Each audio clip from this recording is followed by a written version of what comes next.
அஸ்ஸலாமு அலைக்கும் வரஹ்மத்துல்லாஹி வபரகாத்துஹு. கண்ணியம் வாய்ந்த எல்லா இறைவனின் நல்லடியார்களே, அல்லாஹ்வுடைய அளப்பெரும் கிருபையால்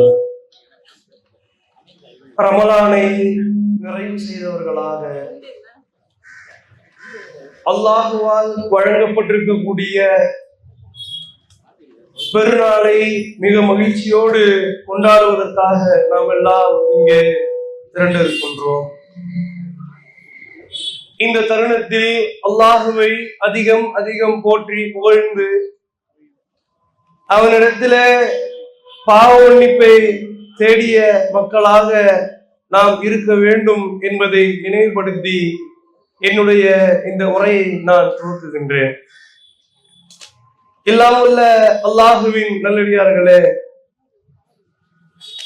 நாம் நம்முடைய வாழ்க்கையில் ரமலானை கொண்டு பல்வேறு படிப்பினையை பெற்றுக் கொண்டிருக்கிறோம். அதே போல இந்த உலகில், இந்த பூமியில், குறிப்பாக நாம் வாழக்கூடிய இந்த தேசத்தில் ஒரு முஸ்லிமாக, இந்த நாட்டை நேசிக்கக்கூடியவர்களாக நாம் பெற வேண்டிய முக்கியமான சில படிப்பினைகள் இருக்கிறது. அது என்னவென்று சொன்னால், கடந்த சில வருடங்களுக்கு முன்பு ஒரு முஸ்லிமானவர் உத்தரப்பிரதேச மாநிலத்திலே தன்னுடைய இல்லத்தில் ஒரு 10 நபர்களை கொண்டு அவருடைய உறவினர்களை அழைத்து தொழுகை நடத்துகிறார். தன்னுடைய இல்லத்தில் தொழுகை நடத்திய அந்த காரணத்திற்காகவே அவர் கைதும் செய்யப்படுகிறார். கைது செய்யப்பட்டு சில ஆண்டுகள் சிறையில் அடைக்கப்படுகிறார். காரணம், நீ யாரை கேட்டு உன்னுடைய வீட்டில் தொழுகை நடத்தினாய்? உனக்கு யார் அனுமதி கொடுத்தது? அவனுடைய சொந்த வீட்டில் அவனுடைய உறவினர்களை, நண்பர்களை அழைத்து அவன் தொழுகை நடத்துகிறான். அதற்காக வேண்டி அவன் கைது செய்யப்படுகிறான். அதை சில ஆண்டுகள் கழித்து நீதிமன்றம் அதுல தலையிட்டு அரசாங்கத்தை கடுமையாக கண்டித்து, ஒருத்தர் வீட்டுல தொழுறதுக்கு கூட உரிமை இல்லையாப்பா என்று சொல்லி அந்த மக்கள் விடுதலை செய்யப்படுகிறார்கள். இது நடந்து முடிகிறது. 4 நாளைக்கு முன்பு ஒரு செய்தி வருகிறது, 14 முஸ்லிம் இளைஞர்கள் கைது செய்யப்படுகிறார்கள். எதற்காக கைது செய்யப்படுகிறார்கள்? தேச விரோத காரியத்தில் ஈடுபட்டார்கள் என்பதற்காகவா? இல்லை, கைது செய்யப்படுகிறார்கள். காரணம் என்ன? அவர்கள் கங்கை நதியில நோன்பு திறக்கிறார்கள். அந்த நேரத்துல சிக்கன் பீஸ எடுத்து கங்கை நதியில போட்டுட்டான். அதனால் கங்கை அதனுடைய தூய்மை கெட்டு போய்விட்டது என்று சொல்லி எந்தவித ஆதாரமும் இல்லாமல் கைது செய்யப்பட்டிருக்கிறார்கள் 14 முஸ்லிம் இளைஞர்கள். யோசித்து பாருங்களேன். ஒரு நாட்டில் ஒரு நதி ஓடுது, என்னுடைய நாடு, என்னுடைய தேசம், அதில் நான் மோகத்தா சந்தோஷமா என் நண்பர்களோடு நான் நோன்பு திறக்கிறேன். அதற்கு கூட வழி இல்லை என்று சொன்னால் எப்படிப்பட்ட சூழலில் வாழ்ந்து கொண்டிருக்கிறோம்? தற்போது இந்திய தேசத்துடைய நிலைமை என்ன தெரியுமா? ஒரு திரைப்படம் இந்தியாவில் திரையிடப்படுவதற்கு தடை செய்யப்பட்டிருக்கிறது. என்ன திரைப்படம்? The voice of Hind Rajab என்று சொல்லக்கூடிய ஒரு திரைப்படம். என்ன திரைப்படம்? ஏன் தடை செய்யப்படுகிறது? பின்னணியை பார்த்தால் கண்கள் குளமாகிறது, வேதனை உச்சத்திற்கு ஏறுகிறது. ஹிந்த் ரஜப் என்று சொல்லக்கூடிய 5 வயது கொண்ட ஒரு பலஸ்தீனிய குழந்தையை பற்றிய ஒரு திரைப்படம். இஸ்ரேலிய பயங்கரவாத யூத நாய்களால் தாக்கப்படக்கூடிய அந்த குழந்தை எப்படிப்பட்ட சூழலில் தாக்கப்படுகிறார் தெரியுமா? இஸ்ரேலுடைய தாக்குதலிருந்து காத்துக் கொள்வதற்காக வேண்டி அவங்களுடைய அந்த வாகனத்துல தாய் தந்தையோடு அந்த குழந்தை சென்று கொண்டிருக்கிறார். அந்த வாகனம் தாக்கப்படுகிறது. தாக்கப்படக்கூடிய வாகனத்திலேயே அந்த நேரத்திலேயே அவங்களுடைய ஒட்டுமொத்த குடும்பமும் அந்த வாகனத்தில் வைத்து ஷஹீதாக்கப்படுகிறார்கள், பலியாக்கப்படுகிறார்கள். பலியாக்கப்பட்ட அந்த வாகனத்தில் 5 வயதுடைய இந்த குழந்தை அவள் மாத்திரம் தனியாக சிக்கிக் கொள்கிறாள் காயங்களோடு. கற்பனை பண்ணி பாருங்களேன், 5 வயசு குழந்தை வாகனத்தை சிக்கிக்கிறா, அவளுக்கு உதவி கிடைக்கவில்லை. அவள் ஏதோ தட்டு தருமாறி போனை எடுத்து எமர்ஜென்சி வார் ரூமுக்கு கால் பண்றா, அங்க போன் போகிறது. அந்த குழந்தை எனக்கு உதவி கிடைக்காதா என்று ஏங்கி தவிக்கிறாள். யாராவது உதவிக்கு வாங்கல என்று சொல்லி வார் ரூம் பரபரப்பாகிறது. அனைவருமே அந்த குழந்தையை காப்பாற்றுவதற்காக இடத்தை தேடி அலைகிறார்கள். படை விரைகிறது காப்பாற்றுவதற்காக. எல்லாம் நடந்து முடிந்து அந்த குழந்தை காப்பாற்றுவதற்குள்ளாக என்ன நடக்குதுன்னா, அந்த குழந்தையோட தொடர்பு துண்டிக்கப்படுகிறது. ஒற்றை காரிலே அந்த குழந்தை தன்னந்தனியாக உயிருக்காக போராடி கொண்டிருக்கிறாள், எந்த உதவியும் இல்லாமல். நாட்கள் செல்லுகிறது, எங்க இருக்கிறா என்னன்னு தெரியல. பார்த்தால் அந்த குழந்தை கண்டெடுக்கப்படும் போது அந்த காரில் மௌத்தாக பிணமாக கண்டெடுக்கப்படுகிறார். இதுதான் வாய்ஸ் ஆஃப் ஹிந்து ரஜப் என்று சொல்லக்கூடிய திரைப்படத்துடைய சாராம்சம். இந்த திரைப்படம் இந்தியாவில் திரையிடுவதற்கு தடை செய்யப்படுகிறது. ஏன் தெரியுமா? என்ன காரணம் தெரியுமா? இப்ப நம்முடைய தேசத்து உயர்திரு பிரதமர் சொன்னாரே, இந்தியா என்பது தாய்நாடு, இஸ்ரேல் என்பது தந்தை நாடு. கேவலமா இல்ல, வெக்கமா இல்ல? தந்தையா அவனுக்கு 2% யூத கைகூலிகள். அவன் நிப்பான, அவன் நாட்டுக்காக நிப்பான. இன்னைக்கு யூத அந்த இஸ்ரேலுடைய நிலைமை என்ன பார்த்து கொண்டிருக்கிறோமே. அவன்கிட்ட காசு இருக்கலாம், அவன்கிட்ட பணபலம் இருக்கலாம், ஆனால் அவர்கள் தன்னுடைய நாட்டுக்காக வேண்டி உண்மையாக இருப்பார்களா? இன்றைக்கு இந்திய முஸ்லிம்கள் இருப்பார்கள்.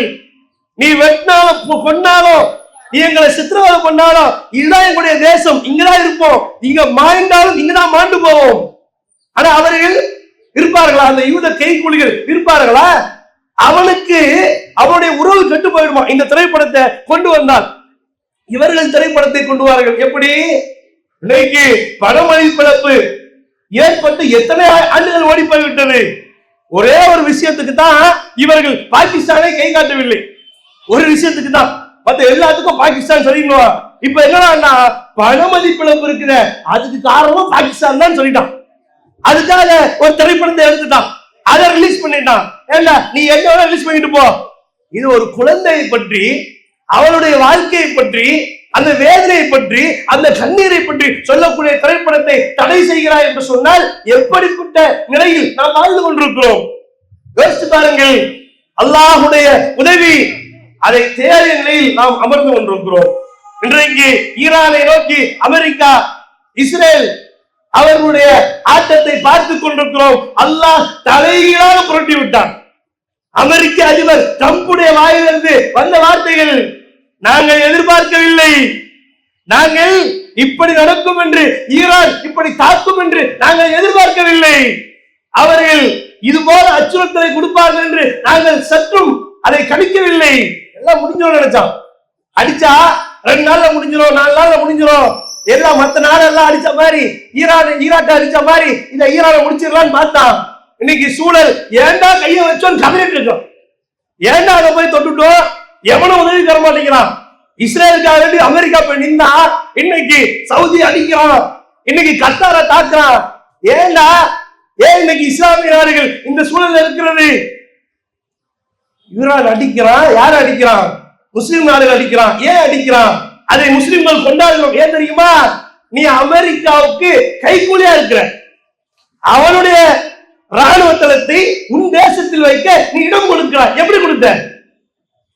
சவுதி என்பது எப்படிப்பட்ட ஒரு பூமி, கத்தார் என்பது எப்படிப்பட்ட ஒரு பூமி, அங்க கொண்டு வந்து நீ கொடுத்திருக்கிறிய. இன்னைக்கு ஒட்டுமொத்த உலகம் கொண்டாடுகிறது. அமெரிக்கா எங்க போனா அடிப்பான், காரணம் இல்லாம அடிப்பான். இன்னைக்கு ஏண்டா கை வச்சு யோசிக்கிறாங்களே, காரணம் என்ன? உறுதியோடு ஈரான் அடிக்கிறான். நாம இன்னைக்கு பெற வேண்டிய படிப்பு என்ன தெரியுமா? உறுதியோடு இருந்தால் அல்லாஹ்வுடைய வெற்றி வரும். உறுதியோடு. என்ன உறுதி? ரமலான்ல இன்னைக்கு பள்ளிவாசல்கள் நிறைந்தது. இன்னைக்கு நியூஸ் எடுத்து போடப்படும். பெருநாள் தொழுகை திடல்கள் நிறைந்தது. அடுத்த லோருக்கு நிறையுமா? அது நியூஸ் ஆகுமா? நாளைக்கு ஃபஜருக்கு பள்ளி நிறையுமா? அது நியூஸ் ஆகுமா? இந்த ஆண்டு முதல் பள்ளிவாசல்ல கூட்டம் கூட்டமா மக்களும் தொழுகிறாங்க என்ற நியூஸ் ஆகுமா?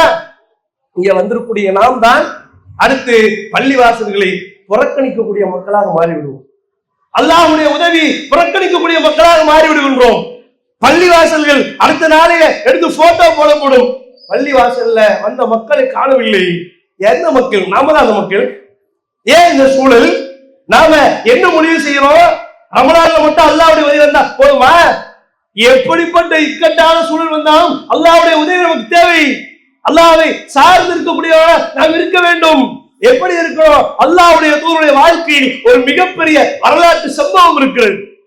உஹதுடைய போர்க்களத்துல அல்லாஹ்வுடைய தூதர் ஸல்லல்லாஹு அலைஹி வஸல்லம் அவர்கள் வெற்றியா தோல்வியா என்று தெரியாமல் அந்த போர்க்களம் முடித்து விட்டு ரசூலுல்லாஹ் வந்து திரும்பி இருக்கிறாங்க. மதீனாவுக்கு திரும்பிய கட்டத்துல ரசூலுல்லாஹ்வுக்கு ஒரு யோசனை வருது. என்ன தெரியுமா? இந்த போர் வெற்றி தோல்வி இல்லாமல் முடிந்திருக்கிறது. ஒருவேளை காஃபிர்கள் படையெடுத்து வந்தால் நம்முடைய சூழல் என்ன? ரசூலுல்லாஹ் கணிக்கிறார்கள். வந்த அடுத்த நாள் மக்களை திரட்டுகிறார்கள். யாரும் தெரியுமா திரட்டினாங்க? ரசூலுல்லாஹ் ஒரு அறிவிப்பு கொடுத்தாங்க. என்ன அறிவிப்பு? மீண்டும் படையை திரட்ட வேண்டும். படை எப்படிப்பட்ட படை தெரியுமா? யாரெல்லாம் போர்க்களத்தில் நேற்றைய தினம் பங்கெடுத்தீர்களோ அவர்கள் மாத்திரம்தான் மீண்டும் பங்கெடுக்க வேண்டும். வேற யாரும் கிடையாது. புதுசா யாரும் வரக்கூடாது. எப்படிப்பட்ட உறுதி பாருங்க. மக்கள் வருகிறார்கள், மீண்டும் செல்லுகிறார்கள், மீண்டும் போய் அந்த இடத்துல அமர்கிறார்கள். எவன் வர்றோம் பார்ப்போம். அல்லாஹ் ரப்புல் ஆலமீன் இதை கொண்டு அவருடைய உள்ளத்துல அச்சத்தை கொடுக்கிறாங்க. இந்த முகமது மறுபடியும் படையை திரட்டிட்டாரு, நாம மறுபடியும் போறோம், நாம மறுபடியும் சண்டையிடுறோம் போனா நம்ம கதை முடிஞ்சிடும் என்று எதிரியுடைய உள்ளத்துல அச்சத்தை போடுகிறான் ரப்புல் ஆலமீன். அல்லாஹ் அந்த இடத்துல உதவி செய்கின்றான். எப்படிப்பட்ட உதவி? அல்லாஹ் தன்னுடைய திருமறையில சொல்லி காட்டுகிறான். அந்த மக்கள் என்ன சொன்னாங்க தெரியுமா? அந்த மக்கள் எல்லாம் வந்துட்டாண்டா, உனக்கு எதிராக திரும்பிட்டாண்டா அப்படின்னு முஸ்லிம்களத்துல அச்சத்தை காட்டக்கூடிய நேரத்தில் அவர்கள் சொன்னார்கள். என்ன சொன்னார்கள் தெரியுமா? ஹஸ்புனல்லாஹ் வ நிஅமல் வக்கீல், ஹஸ்புனல்லாஹ் வ நிஅமல் வக்கீல். அல்லாஹ் இருக்கிறான், அவன் போதும் எங்களுக்கு. அதன் காரணமாக எதிரியுடைய உள்ளத்துல அல்லாஹ் அச்சத்தை போட்டான். நாம் இன்றைக்கு இந்தியாவில் முஸ்லிம்களாக வாழ்கிறோம் என்று சொன்னால் நிலை எப்படி இருக்க வேண்டும் தெரியுமா? நாம் எதிரிக்கு எதிரியா இருக்கணும், நண்பருக்கு நண்பனா இருக்கணும். இந்த தேசத்தில் முஸ்லிமை போல அன்பை விதைப்பவன் வேறு யாருமே இல்லை என்ற பாடத்தை நாம் சொல்லணும். எல்லார்ட்டையும் அண்ணன் தம்பியா பழகணும். உங்க வீட்டுல இன்னைக்கு பெருநாள் என்று சொன்னால் அது பக்கத்து வீட்டுக்காரன், நீ சமைக்காதா, இன்னைக்கு உணவு என் வீட்டுல இருந்து, இந்த அன்பை நீங்கள் பரிமாற வேண்டும். எந்த ஒரு விஷயமா இருந்தாலும் நமக்காக குரல் கொடுப்பது இந்த கிறிஸ்தவ மக்களாக இருக்க வேண்டும். அப்படியான தேசத்தை உருவாக்க வேண்டும். இவருடைய ஆட்டத்தை கொட்டத்தை அடக்க வேண்டும். அன்பையும் பாசத்தையும் இந்த தேசத்தில் நாம் அதை வளர்க்க வேண்டும். அதற்காக நாம் முயற்சிப்பதற்கான அடையாளம் என்ன தெரியுமா? நாம் நம்முடைய வாழ்க்கையில் சில மாற்றங்களை செய்ய வேண்டும். என்ன மாற்றம்? ரமலானுக்கு வந்து பள்ளியை நிறைத்தது போல் நாம எல்லா நாட்களும் நிறைப்பதற்கு வாய்ப்பு இருக்கிறா என்று தெரியவில்லை. அத்தனை பேர் ஈமானுடைய நம்ம தெரியவில்லை. ஆனால் முயற்சி செய்யுங்கள். என் ரப்போடு நான் தொடர்பு கொள்வேன், இறை இல்லத்திற்கு சென்று நான் தொழுவேன். எப்படி ரமலானில் சாத்தியமானது, இரவு 2 மணிக்கு தொழுவது சாத்தியமானது, அதுபோல நான் என்னுடைய தொடர்புகளை பள்ளிவாசலோடு வைத்துக் கொள்வேன். என்னுடைய குடும்பத்தை ஈமானிய குடும்பமாக மாற்றுவேன். என்னுடைய குடும்பத்தில் உண்மையை பேசுவேன். என்னுடைய குடும்பத்தில் மன்னிப்பை பேசுவேன். என்னுடைய குடும்பத்தில் கருணையை பேசுவேன். வட்டியின் பக்கம் செல்ல மாட்டேன், தவறான விஷயங்கள் பக்கம் செல்ல மாட்டேன். இந்த சமூகத்திற்கு எடுத்துக்காட்டாக வாழ்வேன் என்ற அடிப்படையில் ஒரு முஸ்லிமுடைய வாழ்க்கை மாற வேண்டும். அல்லாஹ் எச்சரிக்கிறான், உங்களையும் உங்களுடைய குடும்பத்தாரையும் நரக நெருப்பிலிருந்து காத்துக் கொள்ளுங்கள். இந்த நாள் விரைவில் இல்லை. மறுமை நாளை எதிர்பார்த்து காத்துக் கொண்டிருக்கக்கூடிய மோமினாக நாம் இருக்க வேண்டும். அந்த மறுமை நாளுக்காக தயாரிப்போடு நல்ல ஒரு இறையச்சமுடைய ஒரு வாழ்க்கை, அல்லாஹ் பொருந்திக் கொள்ளக்கூடிய வாழ்க்கை வாழக்கூடிய படிப்பினையை இந்த ரமலானில் இருந்து பெற்றவர்களாக, ரமலான் முடிந்ததோடு இறையச்சத்திற்கு பூட்டு போட்டு விட்டு வாழக்கூடிய வாழ்க்கை மீண்டும் நான் வாழ தயாராக இல்லை. என்னுடைய பயணத்தை பள்ளியோடு தொடர்பு வைத்துக் கொண்டு, குர்ஆனோடு தொடர்பு வைத்துக் கொண்டு, இந்த மார்க்கத்தோடு தொடர்பு வைத்துக் கொண்டு இந்த மார்க்கத்தை கொண்டு போய் சேர்க்கக்கூடிய பணியை நான் செய்வேன். இறைவனுடைய பாதையில் என்னுடைய வாழ்க்கை அமைத்துக் கொள்வேன் என்ற லட்சியத்தோடு இந்த பெருநாள் திடலிருந்து நாம் களைய வேண்டும். இன்ஷா அல்லாஹ் அப்படிப்பட்ட சமூகமாக, சமூக ஒற்றுமைக்கு சான்றாக நாம் அனைவரும் மாற வேண்டும். இந்த கிறிஸ்தவ மற்ற மக்களிடத்துல அன்பை போதிக்கக்கூடியவர்களாக நாம் மாற வேண்டும். அல்லாஹ் அப்படிப்பட்ட வாய்ப்பை நம் அனைவருக்குமே தந்து அருள் புரிய வேண்டும் என்ற பிரார்த்தனையோடு இந்த பெருநாள் தினத்திலிருந்து நாம் கலைந்து செல்வதற்கு முன்பாக இங்கு இருக்கக்கூடிய மக்கள் உடைய பிரார்த்தனைகளை அல்லாஹ்விடத்திலே வைத்துவிட்டு, உடைய கோரிக்கைகளை அல்லாஹ்விடத்திலே வைத்துவிட்டு, உடைய தேவைகளை அல்லாஹ்விடத்திலே வைத்துவிட்டு அவரிடத்தில் சமர்ப்பித்தவர்களாக நாம் அனைவரும் கலைந்து செல்ல வேண்டும். ஒரு நல்ல ஒரு ஆட்சி ஏற்படுவதற்கு இறைவா வழிவகை செய்கின்ற அல்லாஹ்விடத்திலே கையேந்தியவர்களாக இந்த இடத்திலிருந்து நாம் செல்ல வேண்டும். அப்படிப்பட்ட ஒரு வாய்ப்பை அல்லாஹ் நமக்கு தர வேண்டும். அவருடைய பாதுகாப்பை முழுமையாக நமக்கு தந்தருள் புரிய வேண்டும் என்று பிரார்த்தித்து நிறைவு செய்கின்றேன். அஸ்ஸலாமு அலைக்கும் வரஹ்மத்துல்லாஹி வபரகாத்துஹு.